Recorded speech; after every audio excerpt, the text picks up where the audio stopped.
Assalamualaikum warahmatullahi wabarakatuh.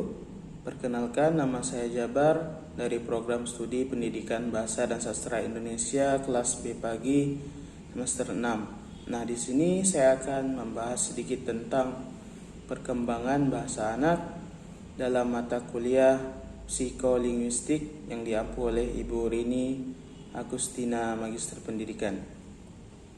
Baiklah, dalam perkembangan bahasa anak ini yang pertama yaitu ada teori perkembangan bahasa anak. Nah, tentunya dalam teori ini mendapatkan dua pandangan yang kontroversial yang dikemukakan oleh pakar dari Amerika, yaitu pandangan nativisme yang berpendapat bahwa penguasaan bahasa pada kanak-kanak bersifat alamiah atau natur, dan pandangan behaviorisme yang berpendapat bahwa penguasaan bahasa pada anak-anak bersifat suapan atau nurture. Pandangan ketiga muncul di Eropa dari Jean Piaget yang berpendapat bahwa penguasaan bahasa adalah kemampuan yang berasal dari pematangan kognitif, sehingga pemandangannya disebut kognitivisme. Nah, berikut ini akan diungkapkan secara singkat ketiga pandangan itu. Pandangan yang pertama itu Noam Chomsky, pandangan behaviorisme yaitu dari B.F. Skinner, dan pandangan kognitivisme itu dari Jean Piaget.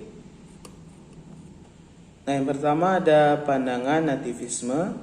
Nah, nativisme berpendapat bahwa selama proses pemerolehan bahasa pertama, kanak-kanak sedikit demi sedikit membuka kemampuan lingualnya yang secara genetis telah diprogramkan.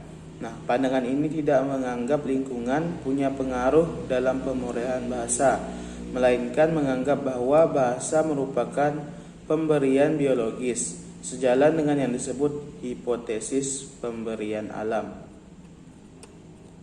Nah, sedangkan pandangan behaviorisme, kaum behaviorisme menekankan bahwa proses pemerolehan bahasa pertama dikendalikan dari luar diri si anak, yaitu oleh rangsangan yang diberikan melalui lingkungan.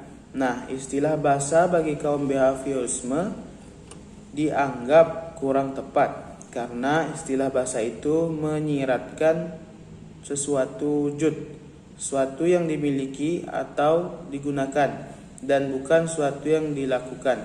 Padahal bahasa itu merupakan salah satu perilaku di antara perilaku-perilaku manusia lainnya. Oleh karena itu, mereka lebih suka menggunakan istilah perilaku verbal atau verbal behavior agar tampak lebih mirip dengan perilaku lain yang harus dipelajari.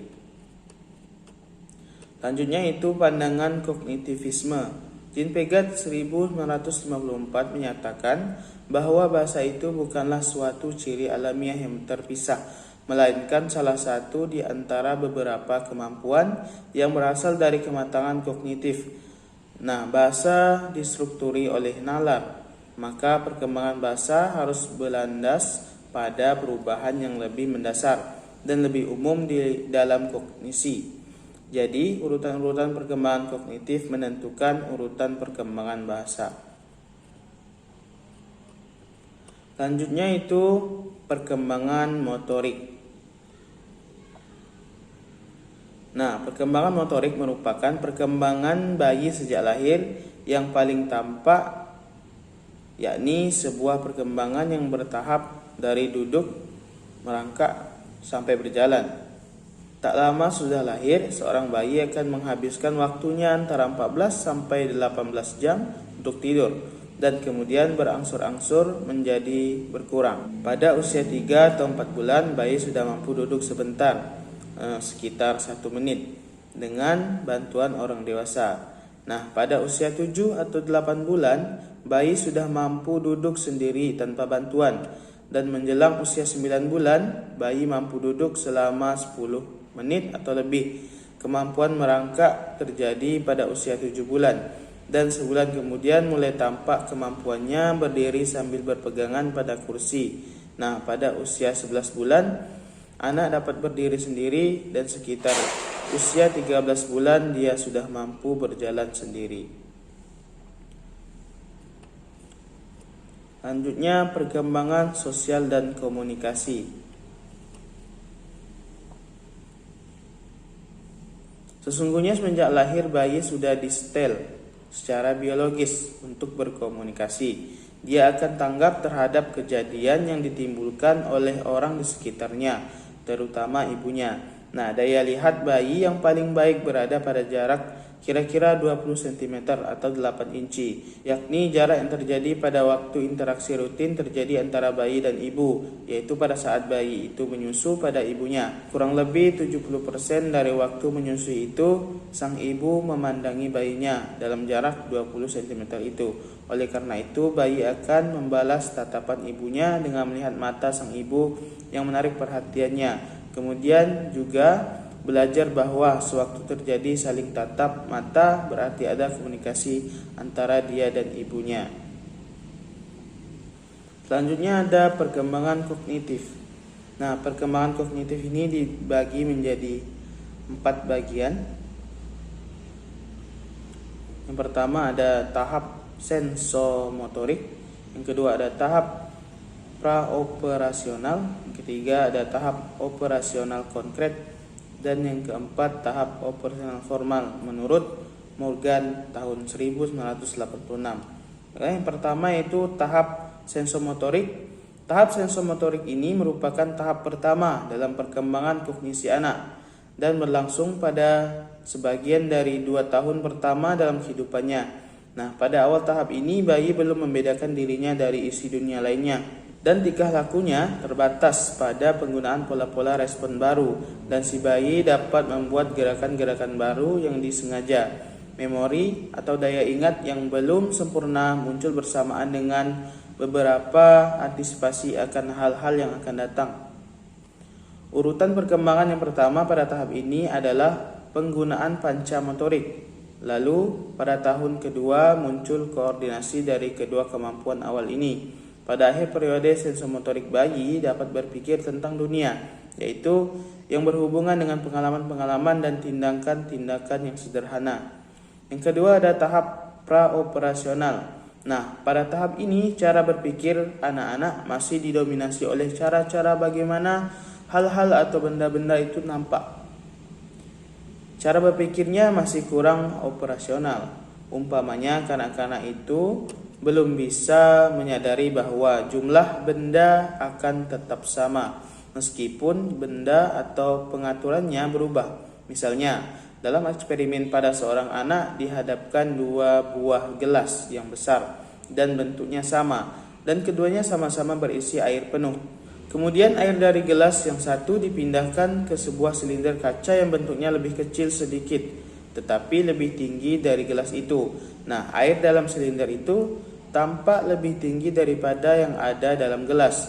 Ketika ditanyakan, mana yang lebih banyak air di dalam gelas atau yang ada di dalam silinder? Nah, anak itu mungkin akan menjawab bahwa air yang ada di dalam silinder itulah yang lebih banyak.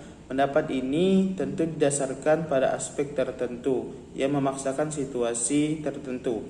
Dalam hal ini ketinggian air itu. Yang ketiga ada tahap operasional konkret. Tahap operasional konkret ini dilalui anak yang berusia sekitar 7 sampai menjelang 11 tahun. Pada tahap kanak-kanak itu telah memahami konsep konversi sehingga mereka tahu bahwa air yang ada di dalam gelas dan ada dalam silinder jumlahnya sama. Namun, kanak-kanak itu tidak bisa menjelaskan alasannya. Sama halnya dengan kalau ditanya, mana lebih berat? Besi 1 kg dengan kapuk 1 kg. Kanak-kanak pada tahap praoperasional akan menjawab besilah yang lebih berat karena dia terkecoh dengan fakta bahwa besi lebih berat daripada kapas. Sebaliknya, kanak-kanak pada tahap operasional konkret akan menjawab beratnya sama, namun dia tidak bisa menjelaskan alasannya.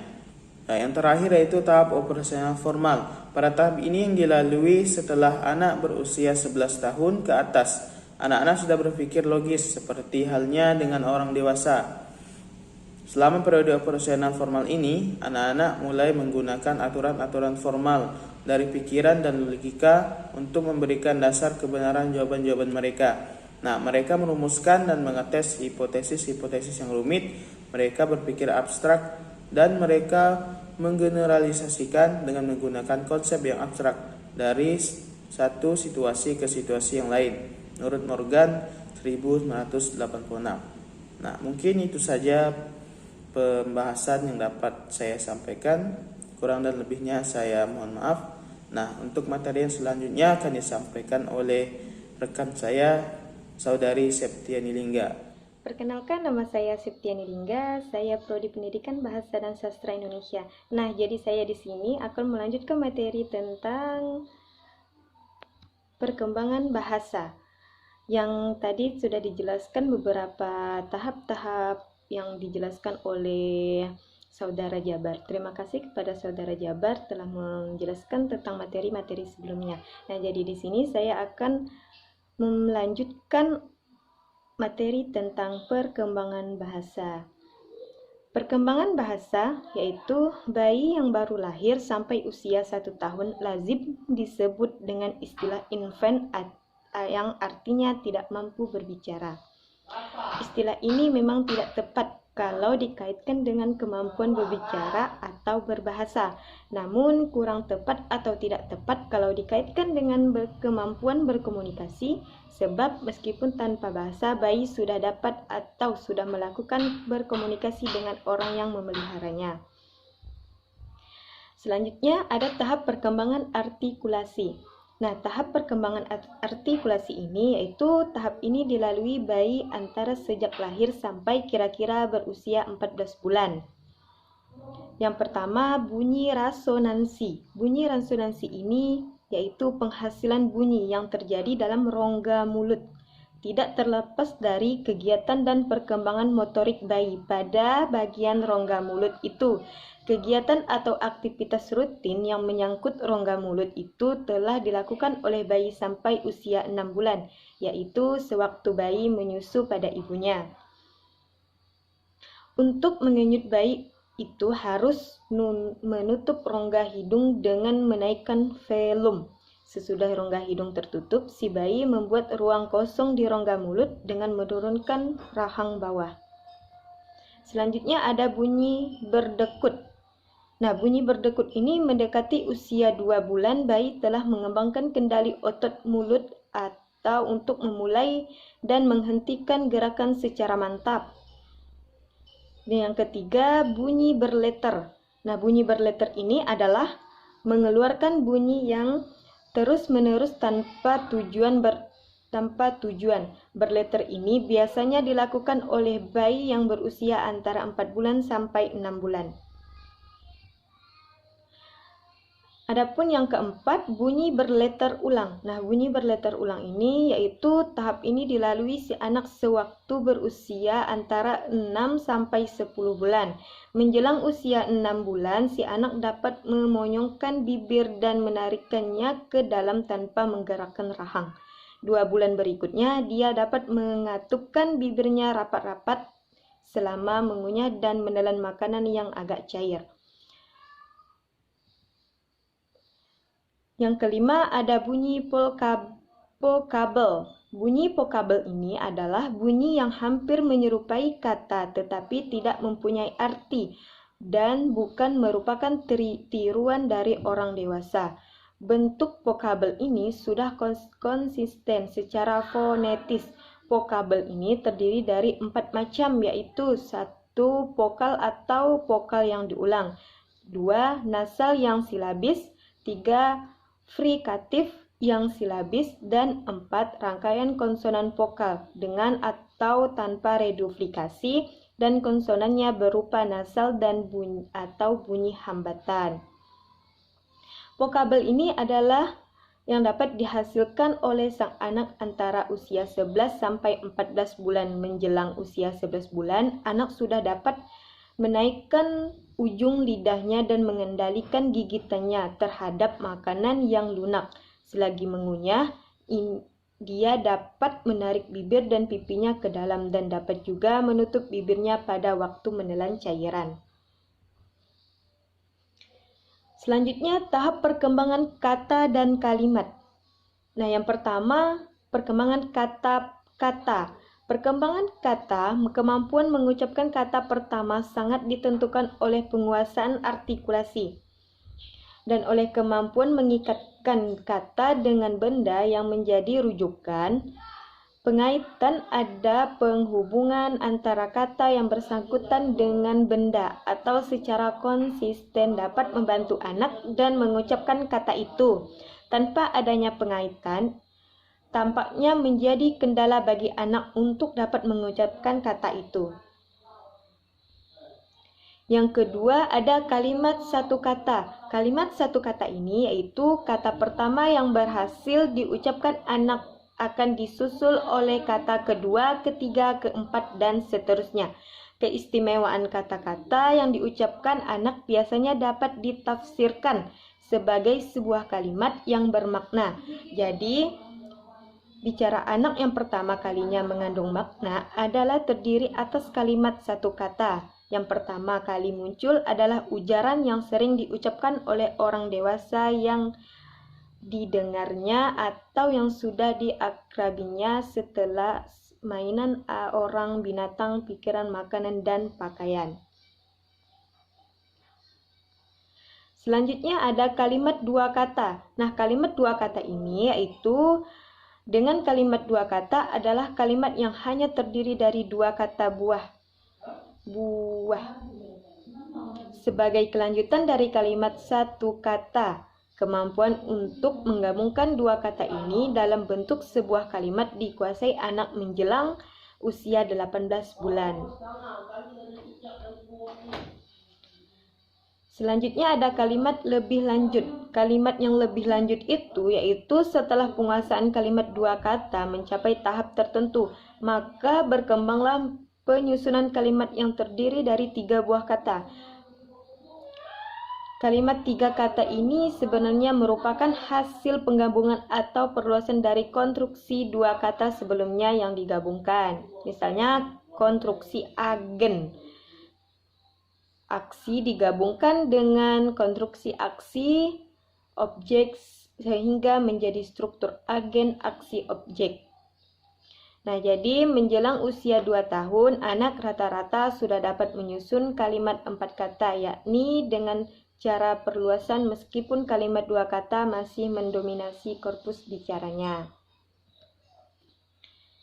Adapun tahap menjelang sekolah. Nah, tahap menjelang sekolah ini yaitu yang dimaksud dengan menjelang sekolah di sini yaitu adalah anak yang masuk sekolah dasar, yaitu pada waktu mereka berusia antara 5 sampai 6 tahun. Pendidikan di taman kanak-kanak atau TK, apalagi secara bermain playground, belum dapat dianggap sebagai sekolah sebab sifatnya monolog untuk siap masuk pendidikan dasar. Sejumlah penelitian terhadap kalimat dua kata yang terdapat pada berbagai bahasa menunjukkan bahwa di bagian dunia manapun anak-anak pada usia ini mengucapkan pikiran dan maksud yang sama. Nah, mungkin cuma sampai di sini penjelasan dari kami. Nah, saya tutup. Wabillahi taufik wal hidayah. Wassalamualaikum warahmatullahi wabarakatuh. Sekian dan terima kasih.